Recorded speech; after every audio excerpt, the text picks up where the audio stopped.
Nginibingelele nginamukele kwi-Real TV1 Stories. Igama lami uNelo. Ngibuyile ngesisiqephu namhlanje.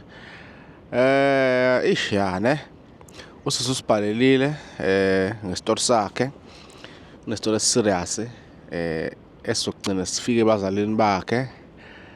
Engicabanga ukuthi kunabantu abaningi ke eSouth Africa nje jikelele. Ngingakambingelela usisi abathintekayo lesitory esifana nalesi. So ngajabula mangase ushare, ngajabula ama-subscribe, ucomment nawo usizwakale ukuthi wena ucabanga kanjani ngalento lena, ubona isolution kanjani, mhlambe ingagwemeka kanjani into efana nale. Both kubazali naseyinganeni. Siswami ngikubingelele ngikwamukele kwi-Real TV1 Stories. Ucela nje ukuthi ubingelele abantu ungazisho igama lakho ngoba u-anonymous namhlanje. Yebo, sanibonani babukeli emakhaya. Uyaphila kodwa sisi? Yebo, ngiyaphila bhuti, njani? No, siyaphila nathi. Sabonga ukuthi usibhalele and isitholo sakho si-sensitive. Ngiyacabanga nje ukuthi wena ngale story lesi uzizwa kanjani. Ngabe mhlawumbe njengamanje usazosiqalela eqaleni usichazele ufila kanjani nje? Ngingathi nje ngiphatheke kabi kakhulu ngoba kusukela iqala lento yenzeka ngimncane ngisafunda isikole, iyayiphazamisa kakhulu impilo yami. Akuqhubekeleki phambili njengabanye abatwana ngenxa yaso lesimo njengamanje engibhekene naso. Okay, mhlambe ngaphambilini uyenza lento le wawuke waba nayo idea ukuthi into enje iyenzeka noma nje uthuka sekwenzeka? Cha, ngangenayo, kusho ukuthi ngiyiqala nje ekuqaleni kusuka ngimncane ngifunda isikole ngihlangane nalo bhoti. Mina bengifunda isikole, yena-ke bese sesiqedile isikole sesebenza. Bengiseyintombi-ke, bengihlolwa ngihamba umhlanga. So waveza-ke indlela-ke akangithanda ngayo nami ngakhohliseka cause vele phela bengisemncane nami ingekho into engiyaziyo kakhulu. So kusho ukuthi sifikile-ke leso sikhathi-ke wangitshela ukuthi hhayi sizozama senze lento okuthiwa ukusoma mina naye. Kusho ukuthi-ke indaba yonakala lapho-ke ngoba kwathi mangabe kuhamba nje iy'khathi esikoleni ngaqale ngatshelwa abangani bami esikoleni bathi hhayi ngeke, sebelala eklasini. Makuthiwa khona okhulelwa hhayi belokhu bekhomba mina, kumina kungekho lokhu ukuthi kungabe imina kanjani. Ngani ngoba ngangazi ukuthi vele ayikho into engiyibonile eyenzakalile. Kanti ngaleso sikhathi-ke sengikhulelwe. So ngasuka-ke mangabe sengibona sengile eklinikhi sebengitshela ukuthi ngikhulelwe. Uma ngimtshela ubhoti wangitshela ukuthi yena unengoduso yakhe akayilobolayo.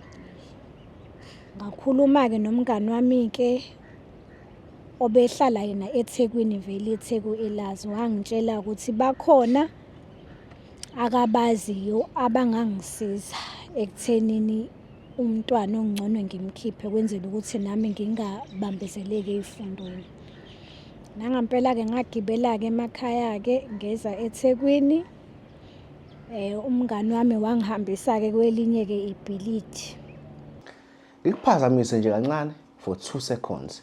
Le video le isponsorishwe abaka-EasyBet. Abaka-EasyBet inkampani yezokubheja.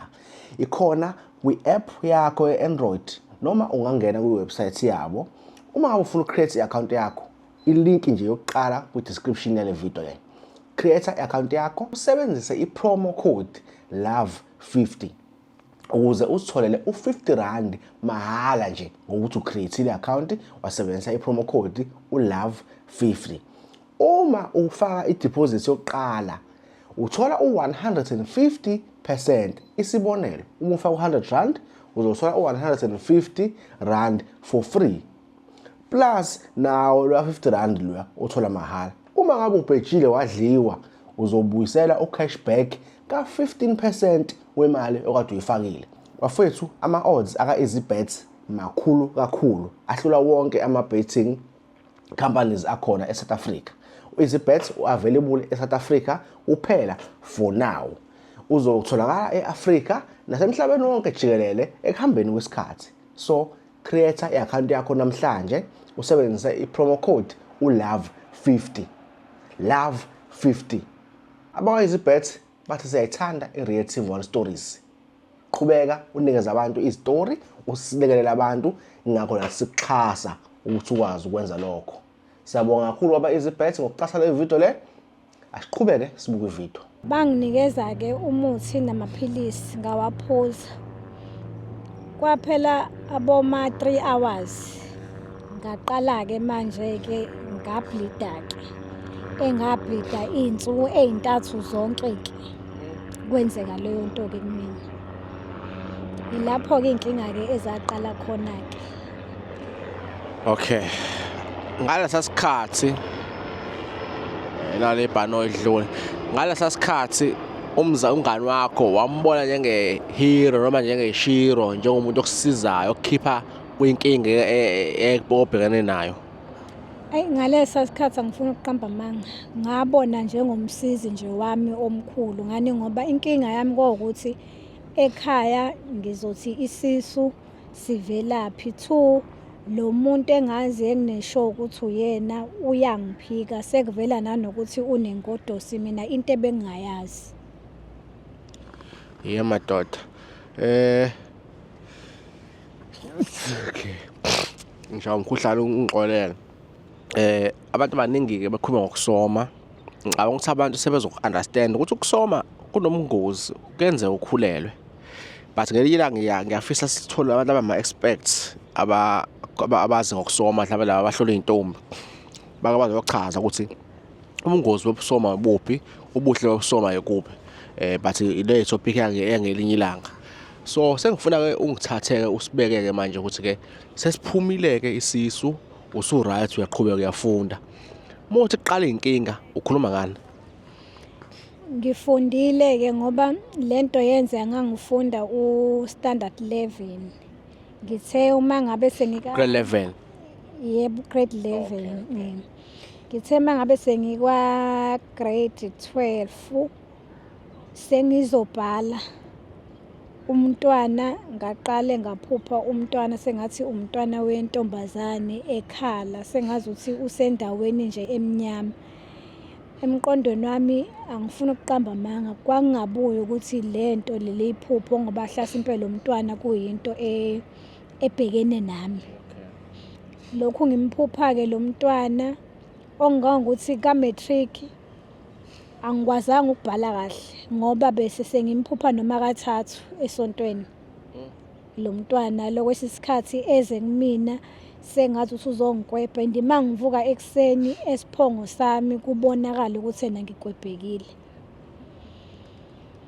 So ngasiqeda ke isikole ngithena mangabe sengingena euniversity ngafunda nakhona ngaphazamiseka still leli phupho lisabuya into zami nje zonke ezimnyama ama module ngiyafeyila. Okay. Ufunda nga matric ngoba uphazamiseka ukubhala uphase kanjani? Uphase kahle noma uphase nje? Angiphasanga neze kahle. Angiphasanga kahle ngoba esikoleni indlela engangihlakaniphe ngayo othisha nabo abakholwanga indlela engaphasa ngani ngoba ngangiphazamiseka kahle kahle ngaphasa ngani ngoba vele ayikho vele into engangiyifunda lokho engakuthola nje kwakufanele ngani ngoba bengingafundi mina ngibhala umatric bengithi ngiyafunda kuvedane kube eminyama. Okay. Waba nenhlanhla ukuthi uphinde ukwazi ukuya university noma ungaphasanga ngendlela wena ekakulendeleke ngayo njengokuhlanipha kwakho. Uma ufika e-university la khona futhi uyafeyila manje.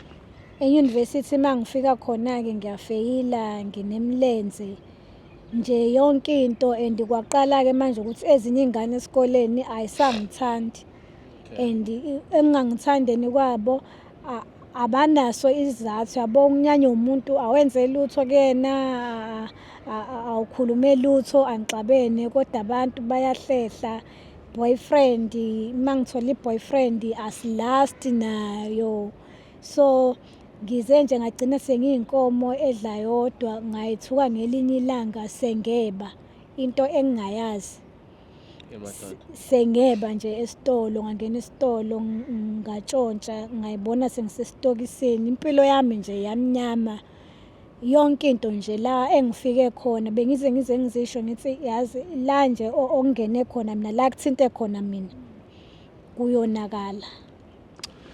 Hey, ngiyakuzwa siswami. So namhlanje ke njengoba usibhalele umuntu ongazi ufuna sikusize ngani ke kule channel le. Uthi cha mina bengicela ngenzele lokhu. Ngabe mhlawumbe ufuna sikukhulumele ngesoka lakho nibuyelane yini ufuna sikusize ngayo thina? Ebengicela ukuthi wena ningisize ngakho ukuthi bengicela ukuthi ningisize ningikhulume nabazali bami. At least uma ngoba ubaba ngeke ngize ngikwazi. Okay, masikhuluma nabazali bakho sikhuluma ngalo kwenzakalana usichazele ukuthi kahle kahle inkinga ikephi manje esithinta abazali bakho. Into eyenza ukuthi ithinta abazali bami ngihambile ngayobona omunye umama ohlolayo. Ngithe ngingena nje kuyena wangitshela ngayo yonke lento eyenzeka empilweni yami nami futhi engibona cause ingane yami ngiyayibona and njengamanje isikhulile iyafika ephusheni ifuna igama layo icela nembeleko. So ebengicela ukuthi ningisize ngakho ukuthi ningikhulumele noma. So kahle kahle wena ufuna ukwenza le process lesizulu yokuthi ingama lakho iqamba igama uyenzele imbeleko ibe ingane nje normally and futhi ufuna umtshele ukuthi kahle kahle kufika la ngoba wena wakhipha isisu. Yebo bengifisa lokho ukumtshela ngixolise kumntanami ngiphinde ngixolise nakubazali bami ekubaphoxeni ngoba bona bayabona ukuthi impilo yami iyabheda kodwa abanalo ulwazi ukuthi zonke lezi zinto ezenzakalayo zisuswe yimina. So angifuni ukuthi kuze kufike isikhathi sokuthi nabo beze besole abathakathi ngamaphutha ayenziwa yimina. So bengizocela ukuthi ningikhulumele nabo ngixolise ngicele nokwenzela umntwana lento ekhaya ukuze nami ngikwazi ukukhululeka impilo yami efana neyabanye abantu. Yani so umama nobaba bahlala ndawonye noma oyedwa akasekho kanjani ekhaya isetup esekhaya kanjani? Bakhona abazali bashadile basaphila bobabili. Okay, ngokubazi bakho abazali bakho ubona ukuthi mhlambe isimo esinje basamukela kanjani because I know mhlambe uyazi ukuthi bona balendeleni kuwena noma bekhuluma abazali ukuze umuntu athi cha indodana yami sinje indodakazi yami sinje sifuna umkhwenyana sifuna ini mocabanga bazoyamukela kanjani indaba kanje? Angifuni ukuqamba amanga angicabanga ukuthi kuzoba lula kodwa ngoba nami ekugcineni ngifuna ukuphila because ngiyabona ukuthi impilo kumina ayikho especially nje ubaba unolaka kakhulu. Yikho ngithi okungcono ehlasimpe ngaqala ehlasimpe ukukhulunywe noma ngoba ubaba angiyazi into akangangenza yona. No siswami ngiyasiza isitori sakho asikho ke lula ngoba ithinta abazali lento le. Abazali awazi bazoreacta kanjani ithinta nje umunye umuntu oyi-third party asazi bazoreacta kanjani. So nathi indlela yokuthi sibatshele fanele sizame ukuthi kube indlela ezoba appropriate singagcina sithi silungisa inkinga kanti sidala ezinye inkinga futhi. So lokho kucelayo sizokuzama ukulekelela over sizoshare ama details abo si arrange nawo ube khona bese siyothula udaba ngethemba ukuthi konke kuzohamba kahle ngoba ecinile manje impilo yakho akufanele ime yesokwenzeka waba iphutha ngoba umunye umuntu angasho ukuthi kahle kahle umbulali basho njalo abanye bathi hayi abortion into evumelekile. So iningi i-debate indaba ye-abortion but ke asifuni ukugxila lapho njengamanje njengamanje lokho ngesisiza ngalutho njengamanje kubalekile ukuthi sithole isolution eyaphambili So siyabonga kakhulu ngesikhathi sakho, siyabonga ukuthi ushare le story le story esifana nalesi wena ungasishare as if ufuna usizo, but kunabanye abantu abasebeyicabanga ukuyenza abortion ngeke abasayenza manje ngoba bayazi usiyinkinga zayo zizoba njengoba kwenzeka kuwena. So sizobasiza kakhulu abantu abaningi la, nabanye abayenza bazobona okay shuthi kahle kahle into zami kanje kumele ngenze kanje. So ngiyafisa lento lefike kahle kubantu, ngiyazi ukuthi abanye bazofuna ukukujaja, sesicela kwi-channel ukuthi bakakujaje kodwa sibe nama-solutions. So yeah, siyajabula ukuthi umelaphi wendabuko wesangoma leso wakusona umama wakutshela into nawe uyaziyo, wathi uma uyibuka wabona cha uqinisile. So siyajabula ukuthi khona abafatha abantu abafana njengabo. Ngelinye ilanga nalo mama lo somdinga kwi-channel ukuze alekelele abantu abaningi, yabo. So nje siyabonga kakhulu ngesikhathi sakho sisi wami. Definitely sizokwazi ukuthi sikulekelele, siyathemba futhi sizodinga uzolithola. Sibonge nje kakhulu ngokubuka le video lena, sicela bani ni-subscribe, ni-like, ni-share le video lena. Siyabonga nje kakhulu. Akuthi see you next time. Stay blessed.